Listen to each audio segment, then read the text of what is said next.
Welcome to SBNM is Here, the State Bar of New Mexico's official podcast. In this series, we'll discuss topics such as professional development, tools of the legal trade, and mental and professional well-being. Connecting the legal community across New Mexico, SBNM is here.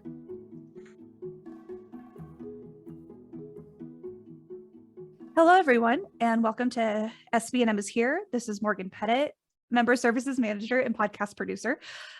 So this episode is going to be a little different to those of you who have listened before. I'm actually participating, which is a little weird, but this is an episode that's part of a duet for the Bridge the Gap program. So this is primarily targeted for members of the Bridge the Gap program or law students. This is helpful to you too, and they're both important members of our membership. But this is mainly meant for them. And so if you haven't listened to the first part or the first episode of this, please go back and listen. Our Bridge the Gap staff and our general counsel really cover in-depth information on your first year of practice and what it means. This is more of the frilly stuff. So listen to that first and then come back. So in today's episode, it's me, Morgan Pettit, and the wonderful Bill Slease, but we also have the wonderful Lauren Riley being our moderator. So Lauren, I'm going to hand it over to you. Thank you so much, Morgan. So this is Lauren Riley. I am a director on the Young Lawyers Division board. I also practice family law here in Albuquerque at Batley Family Law, and I'm excited to be with both of you today. And both of you have an interesting path that you made it to the state bar. So Morgan, can I start with you and just tell us how did you get to the state bar? And what you have an interesting job before this that we'd love to hear about. Yeah, so I have never done anything legal flavored before this. My past history is science. I'm a woman of science at my heart, at my core. My undergrad was in evolutionary anthropology and biology. I got my master's in not a science thing, but that's okay. Prior to the state bar, I was at the University of New Mexico in the biology department. I was running the undergraduate labs. Prior to that, I worked at the Office of the Medical Investigator, where I assisted in autopsy. Prior to that, I was at the University of Tennessee in Knoxville, where I worked at the Forensic Anthropology Center, aka the Body Farm. So I've kind of been a science background person. So and how I ended up at the state bar, when one door closes, another opens. So my career at UNM was closing and this door opened, so I went through it. So now I'm here 6 years later. Well, we feel very lucky to have you, and you have such a variety of experience. We know we can call you for any emergency that may come up. Stories. Yeah, exactly. And Bill, I'll turn to you. And, I jokingly say, I feel that I should call you professor because not only are you an attorney, but you are also many of our ethics professors. But can you tell us how you came to be at the state bar in your career before that? Yeah, you bet. So I'm a 91 graduate of the UNM School of Law. And went immediately after that into private practice, did that for 19 or 20 years. Then took a job as the Chief Disciplinary Counsel at the Disciplinary Board for the New Mexico Supreme Court. And as you mentioned, Lauren, I also about that same time started teaching as an adjunct at the UNM School of Law, and primarily ethics. I've been doing some work with 1Ls the last 3 years in a course that's called Lab. Speaking of Lab, Morgan. And this lab is more of a practicum course for hands-on, so that in that first year, students start getting a sense of what it's going to be like when they get out into the real world in 3 years. So it's trying already to start building that transition point and hopefully ease them in, and then they get hooked up with Bridge the Gap, and hopefully that transition is a little bit smoother. And then after 10 years as Chief Disciplinary Counsel, I had this grand plan that I was going to retire and go off and fish all day, and that lasted not even a day. And fortunately, this position at the state bar came along, and I was lucky enough to be able to take the job as the Professional Development Program Director.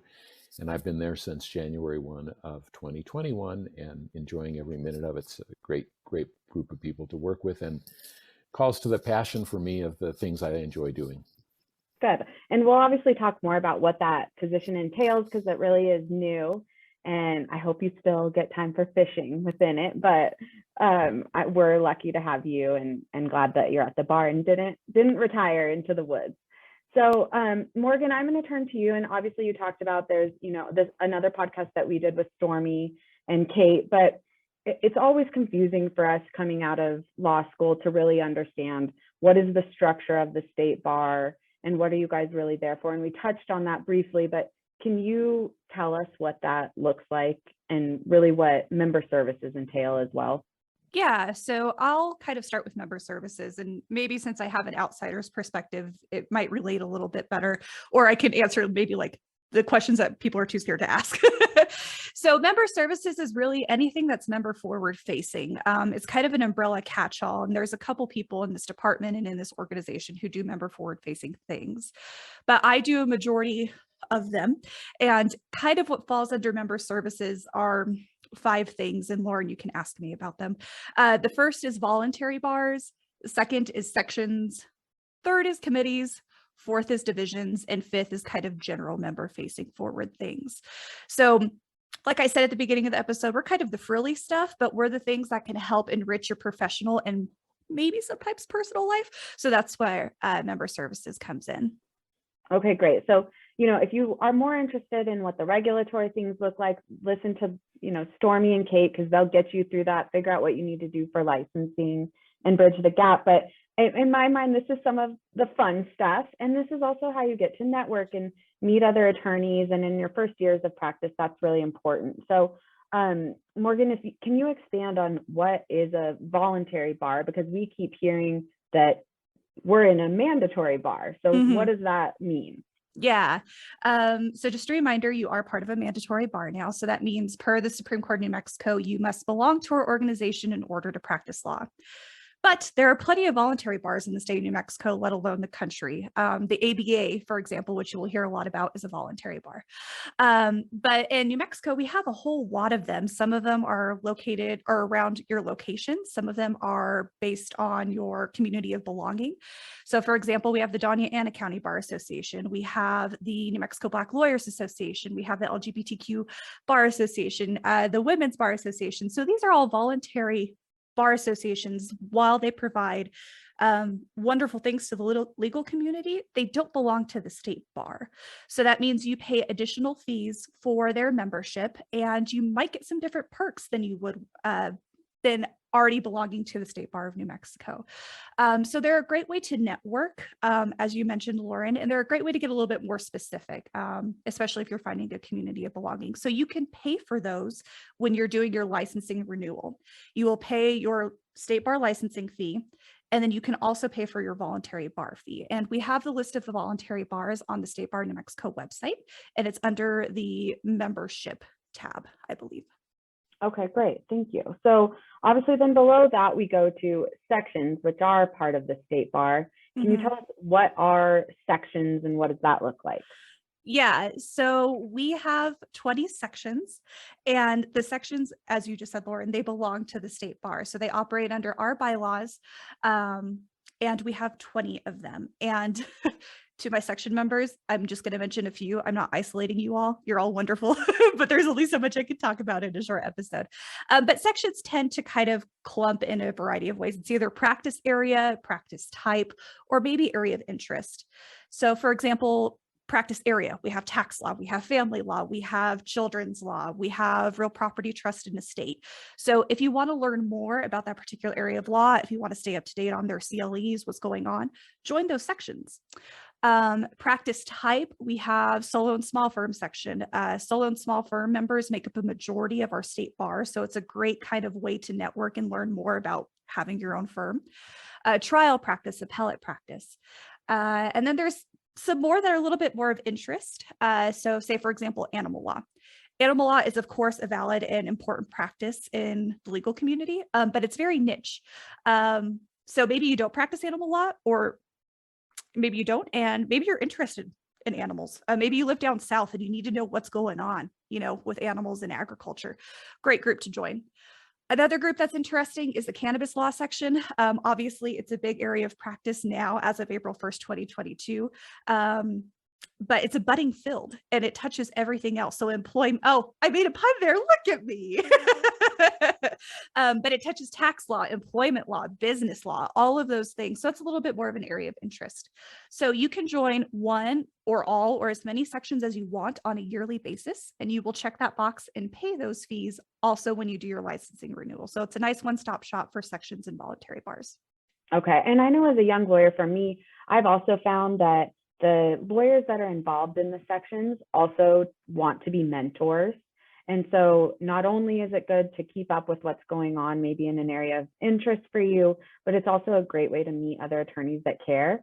And then for young lawyers or even law students that you haven't found a job yet, my tip is to always go figure out who the section members are and email all of them and see if they're hiring or if they know somebody who is, because the people that join these really care about the legal community and want to make it better and want to help people. And I'm not saying others don't, but these people in particular are involved. So that's a great way to find those people.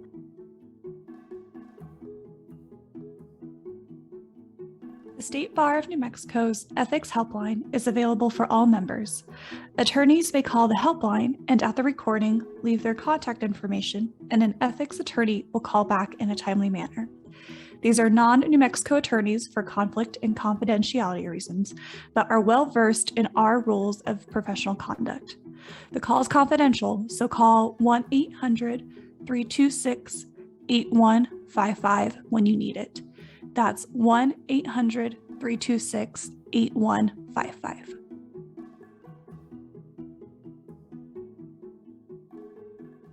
So Morgan, then we go next to divisions.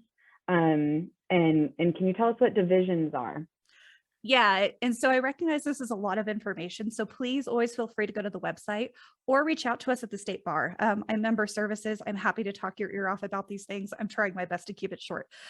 So divisions, we have three. The first of which is the Paralegal Division, as you are now a licensed attorney, but you might have been a paralegal in your past life, or you're now working with paralegals. Let them know the division exists because it's a great networking and support division for them. The second division is the Senior Lawyers Division. So this is around the parameters of your age and years of practice. So if you are 55 years or older and or have been practicing for 25 years or longer. So obviously the years of practice doesn't apply to this particular listenership, maybe. But we do have a lot of attorneys who are senior lawyers because they're coming from a second or third career, and you will be a senior lawyer, which is wonderful. We're happy to have you. The more experience, the better. So they do a lot really honoring the practice of law. So they do oral histories, they do an in memoriam. So they're really to upholding the integrity and the history of the law. So they're a great group to connect with, great group to network with. If you want some mentors, I'm sure there's plenty of senior lawyers who are on the mentor list. And then last but not least, that has the most relevancy to you is the Young Lawyers Division. So again, another group that is based on age and practice. You are a young lawyer currently, this might be changing in future, but currently you are 36 years or younger, or you have been practicing for 5 years or fewer. So, you can definitely see how you could be a senior and a young lawyer, but young lawyers is right when you come out of law school. So there's so much to say about the Young Lawyers Division.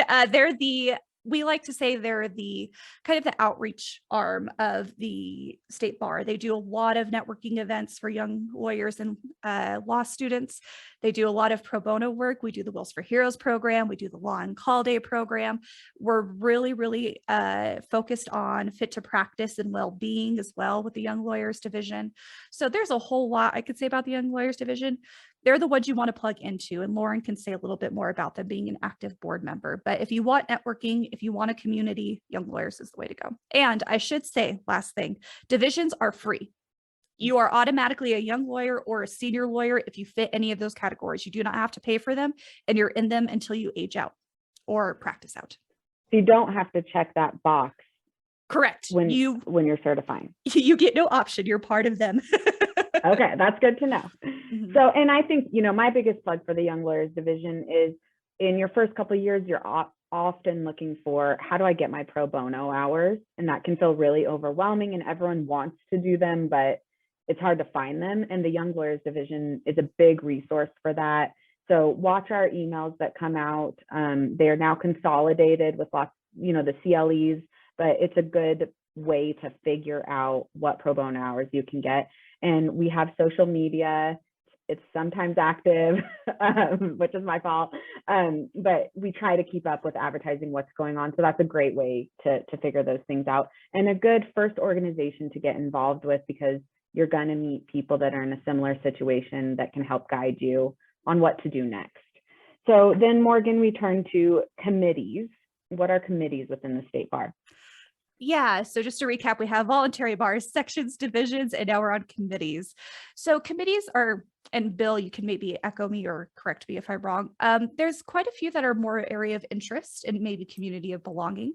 There's also some that are like directly related to the practice.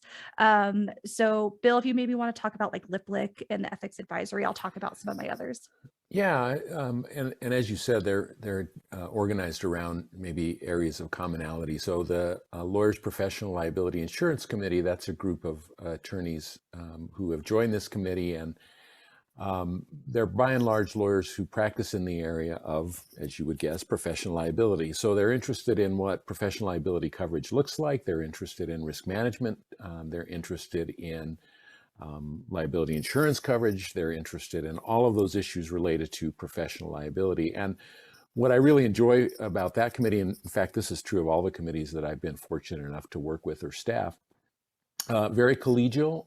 It's very common for the committees that I've been involved with, same with ethics advisory, that you see lawyers from what I would call the traditional both sides of the aisle. And what I mean by that is if it's a litigation practice on the civil side, you're seeing plaintiffs' lawyers, you're seeing defense lawyers, and they're working in a very collegial, collaborative way, really focused on the issues associated with the committee's work. Last year, for example, the Lawyers Professional Liability Insurance Committee developed a list of carriers that sell 10 or more professional liability insurance product in the states as self-reported by the lawyers. And so they've got that list, and they've got also an article out on what are some things to think about looking for when you're thinking about buying a professional liability insurance policy. So they're a resource for bar members. They're a place to go that you can find on the website and look at some of the materials that they've put out there. Similarly, Ethics Advisory, that's a group that is,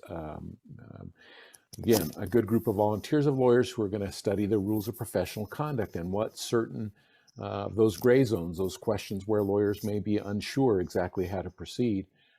They can offer informal or formal opinions, and they'll usually issue those to try and give some guidance so that lawyers have some ability to navigate through some of the trickier issues associated with professional responsibility. So a good group of people. It's always enjoyable to work with them. They're all volunteers. If anyone is interested on either of those committees, and really any committees, I think Morgan can certainly echo this, but State Bar is always looking for committee members, people who are interested, who are enthused about the area, the topic, and always bring that fresh perspective, that good voice to the table. And I will say you will be among a group of really dedicated individuals, great group of people to work with.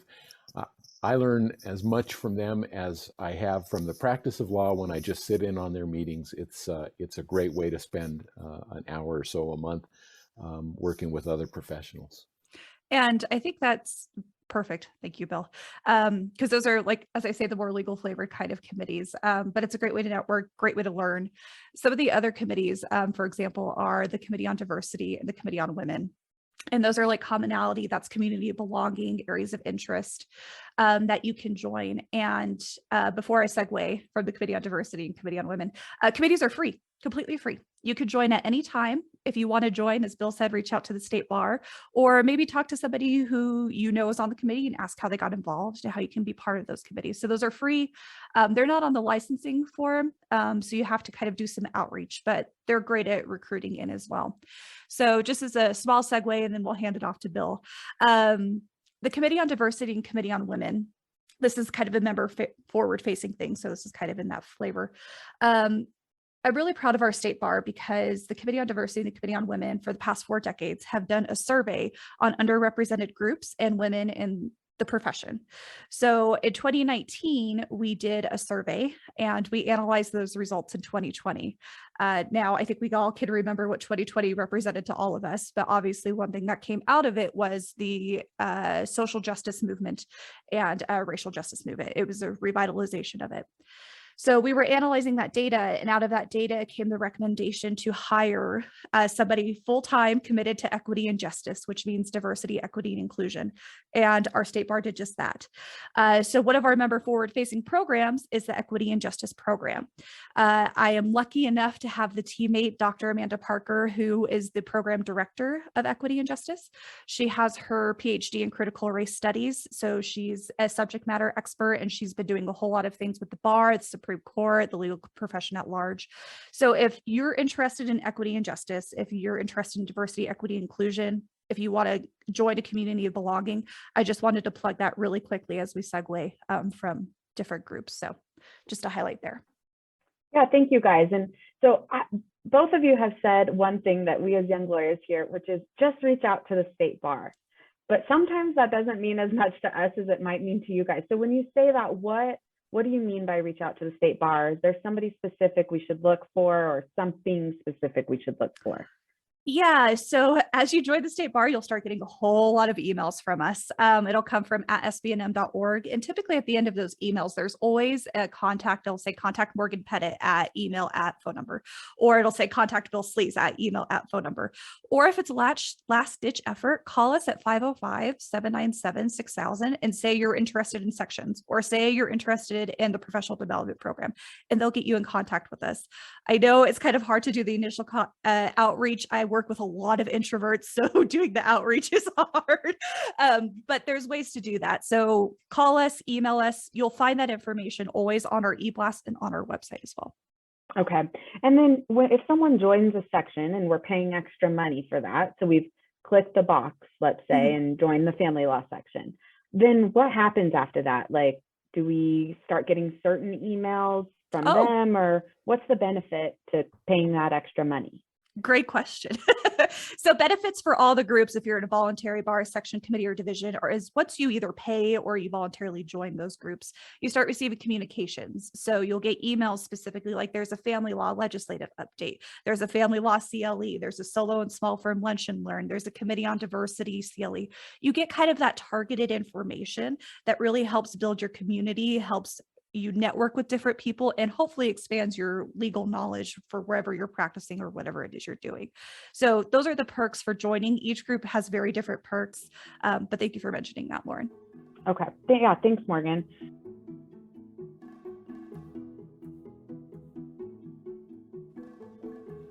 The Solutions Group, the State Bar of New Mexico's EAP provider, offers confidential and free professional counselors to support employees and their direct family members by offering short-term counseling, assessments, and referrals for any life struggle. This includes drug addiction, relationship conflict, anxiety, depression, and grief and loss. Other services include dependent care, crisis assessment and intervention, educational presentations, free well-being webinars, and an online stress assessment tool. Call 505-254-3555 or 1-866-254-3555 and identify with NMJ Lab to schedule an appointment or video visit.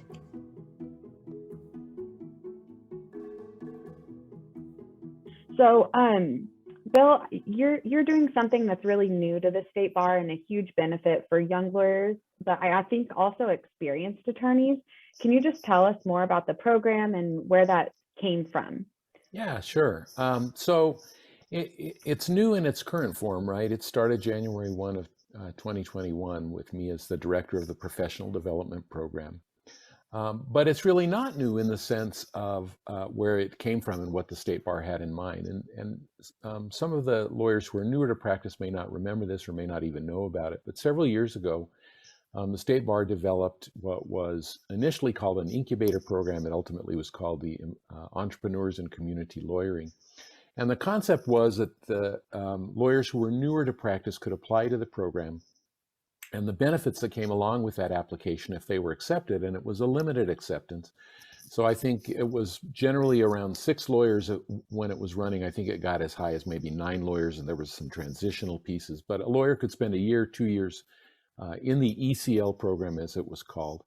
And they would have the benefit of a lot of reduced pressure on their overhead, right? So they would have some physical space. This is pre-pandemic, physical space at the State Bar.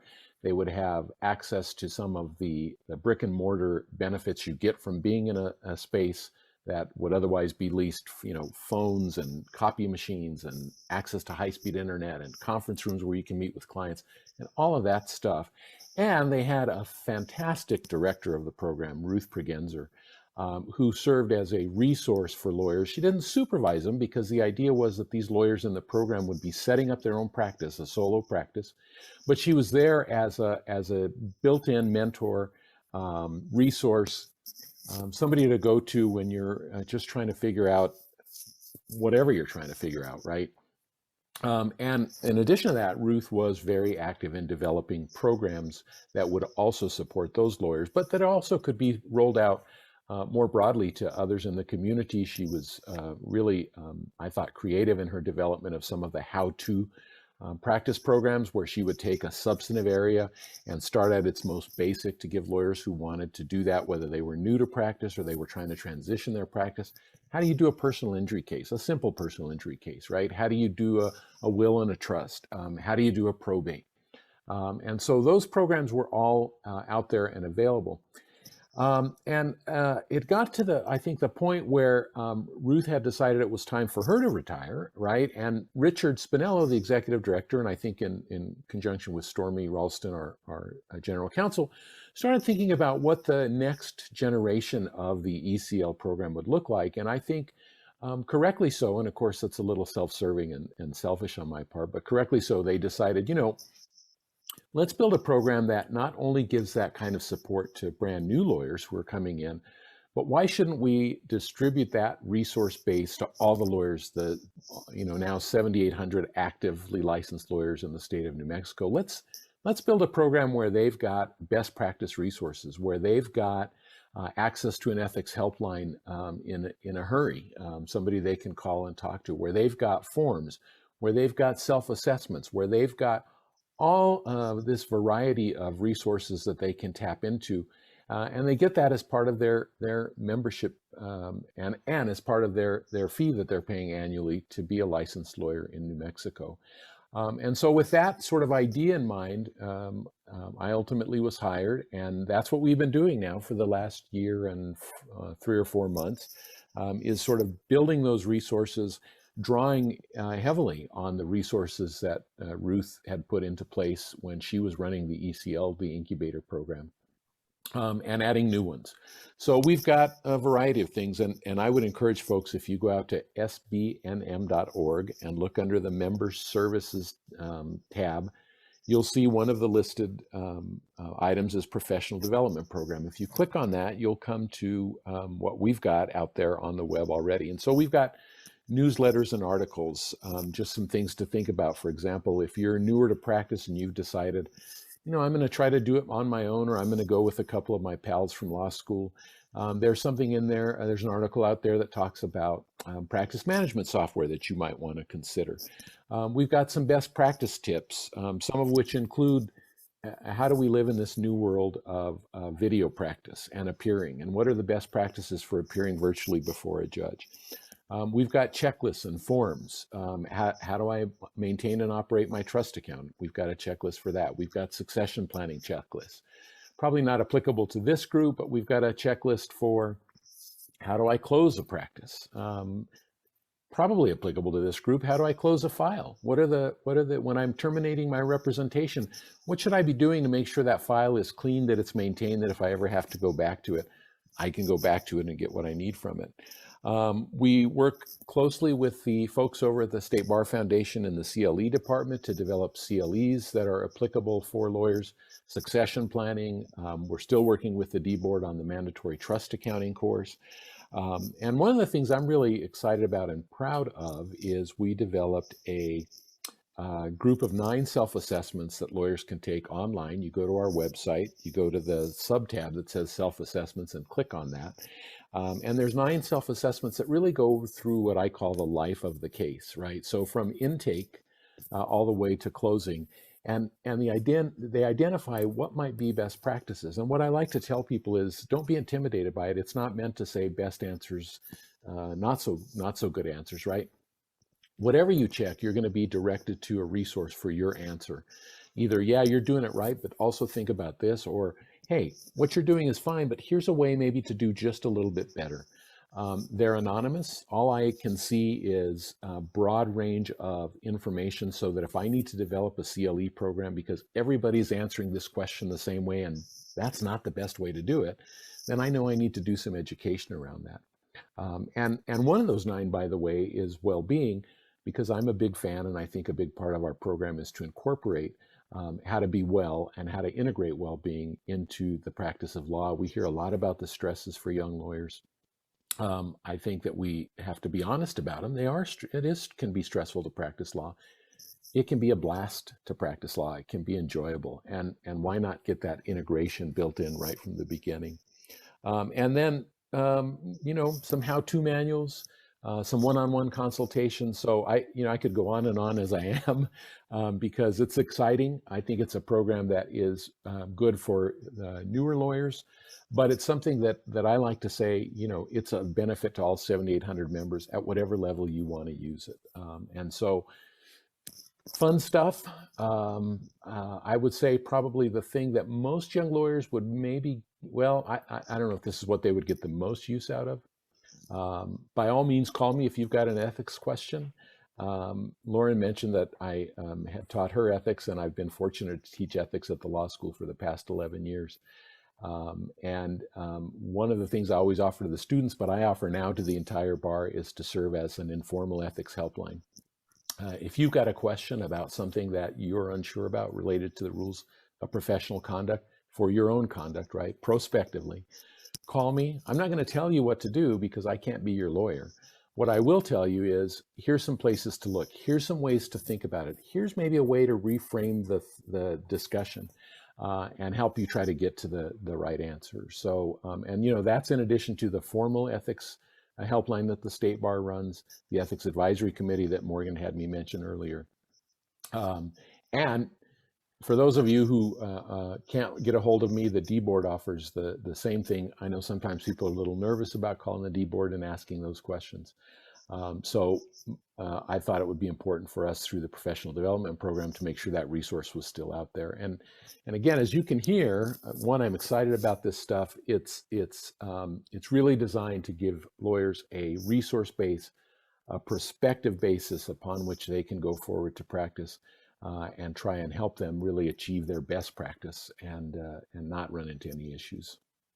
Wow, it sounds like a ton of resources and a lot of amazing resources that we really do need of issues that come up in our first couple of years of practice, or even later, because obviously ethics problems happen all the time, and we're lucky to have you as a resource in the ethics hotline as well.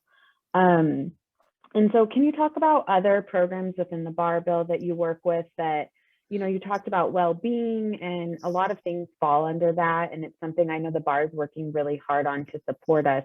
What kind of the resources you're talking about obviously help, but what other specifically focused on well-being is there? Yeah, so there's a couple of things.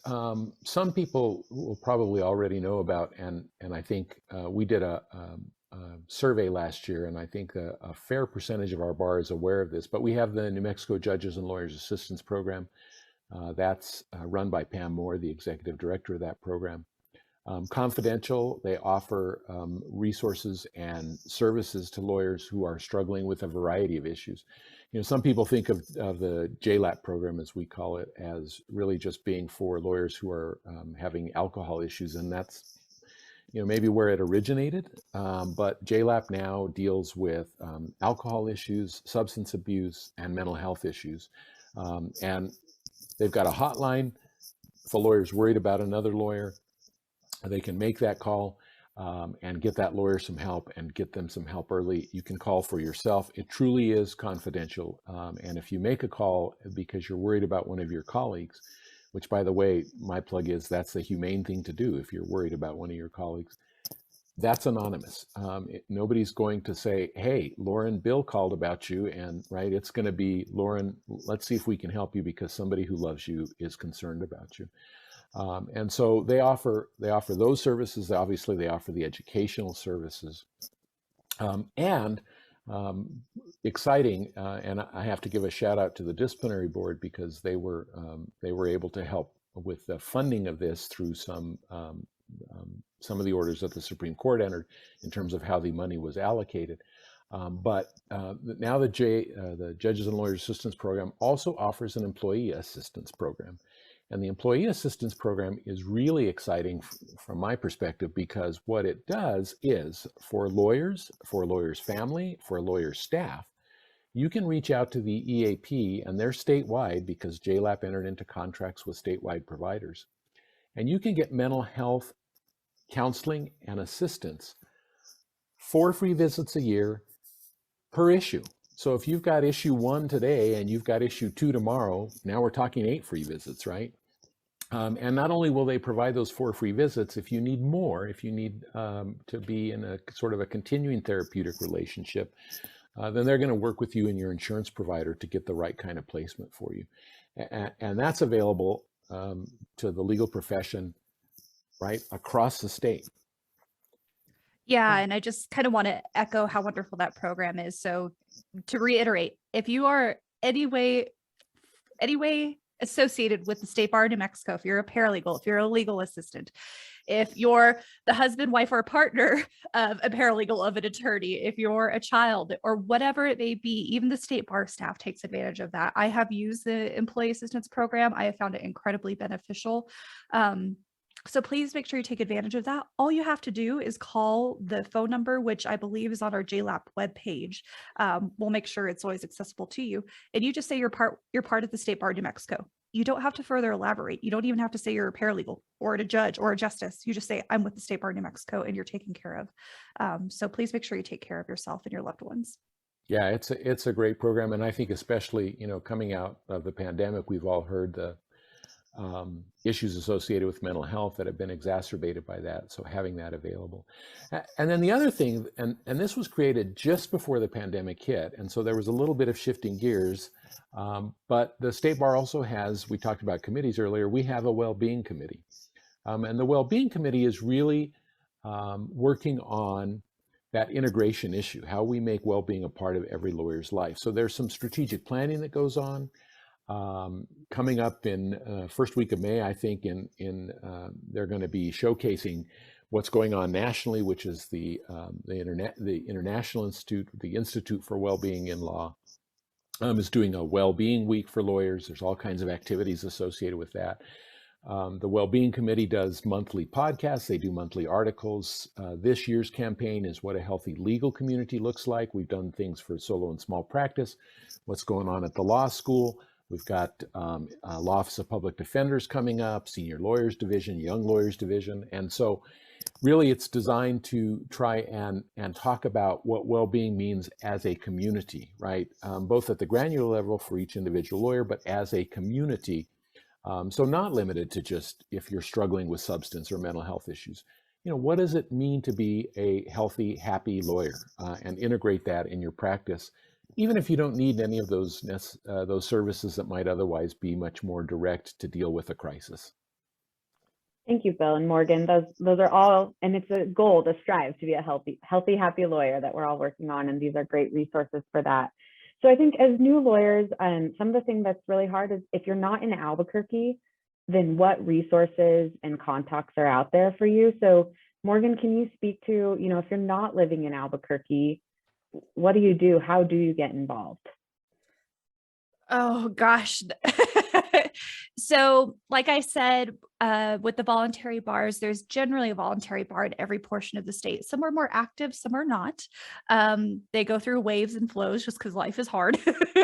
But they're a great way to network, especially if you're in the smaller rural communities. We do hear often that the State Bar is focused on the Rio Grande corridor, and that's Albuquerque, Santa Fe, Rio Rancho, Bernalillo. And there's some justification to that. But we also have bar commissioners in every district. So these are volunteers on the Board of Bar Commissioners, our regulatory board, who live down in, or who not down in Taos, up in Taos. I promise I'm a native New Mexican. Down in Roswell. We have a commissioner in every district. So if you ever have questions, they're a great place great place and great person to network with. Otherwise, there's the sections, committees, and divisions. We have members on all of those groups throughout the state. Please connect with them. Young lawyers.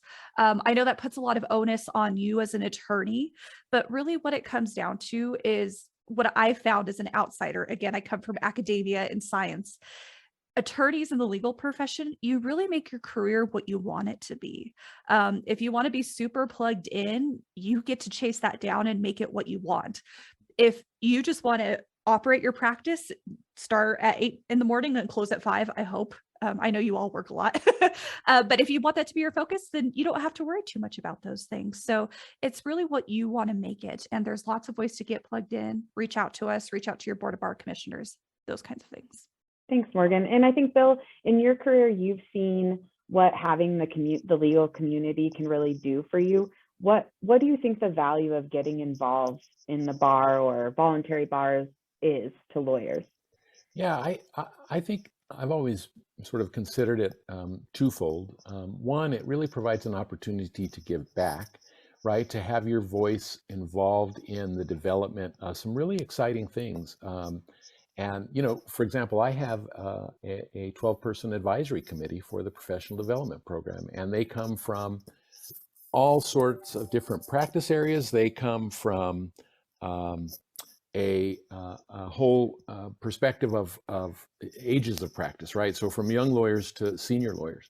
And what I would say is they have a voice in what that program looks like, right? And so that's one aspect of it. I think that if you get involved, you have a voice in developing some really cool things for the bar, not just the professional development program, but whatever committee, whatever group that you get involved in, you can help be a leader in that community. You can help shape the direction.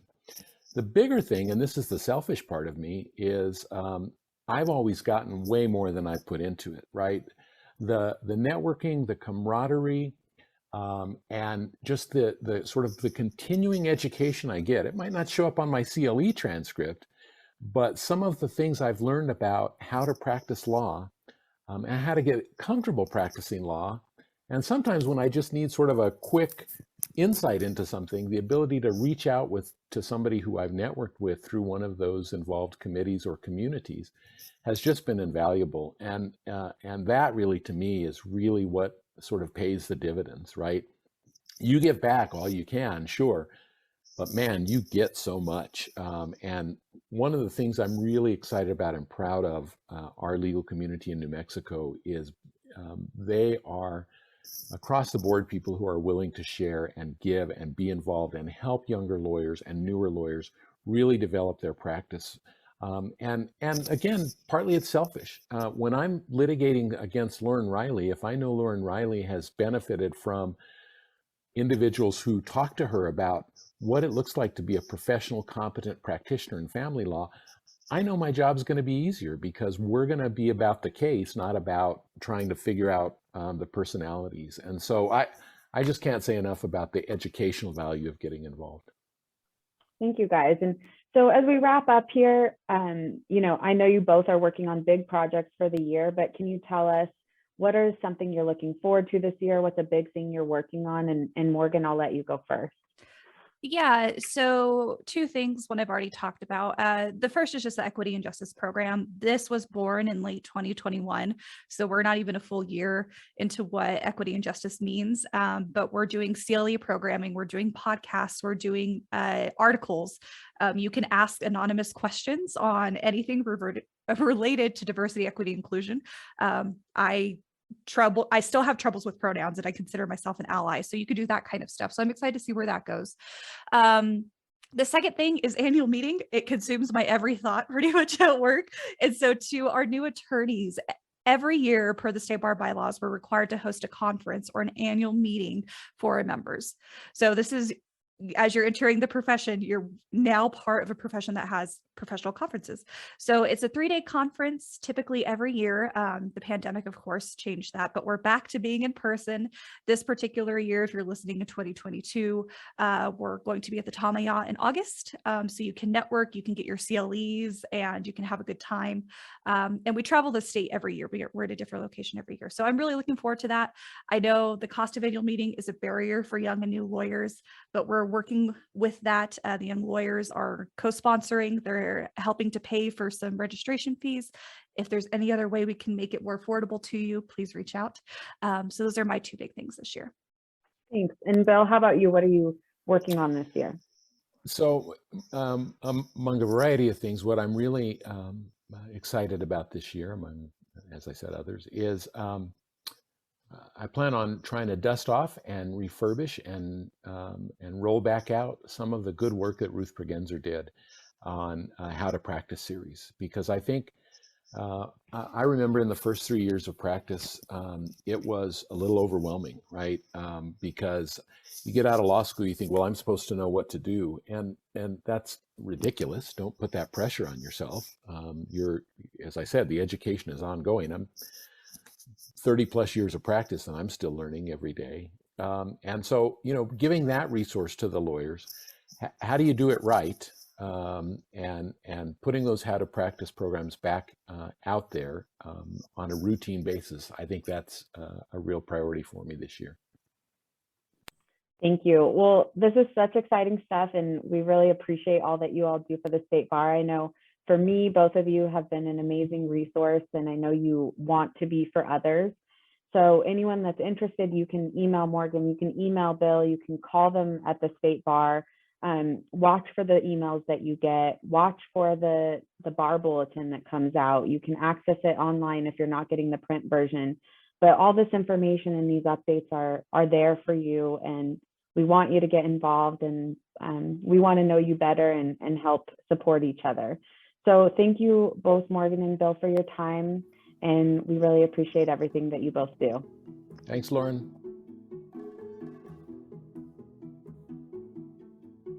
Thank you for listening. This episode was produced by the State Bar of New Mexico's Member Services Department. All editing and sound mixing was done by Blue Sky eLearn. Intro music is by Kevin McLeod at Incomtech. The views of the presenters are that of their own, are not endorsed by the State Bar of New Mexico. Nothing said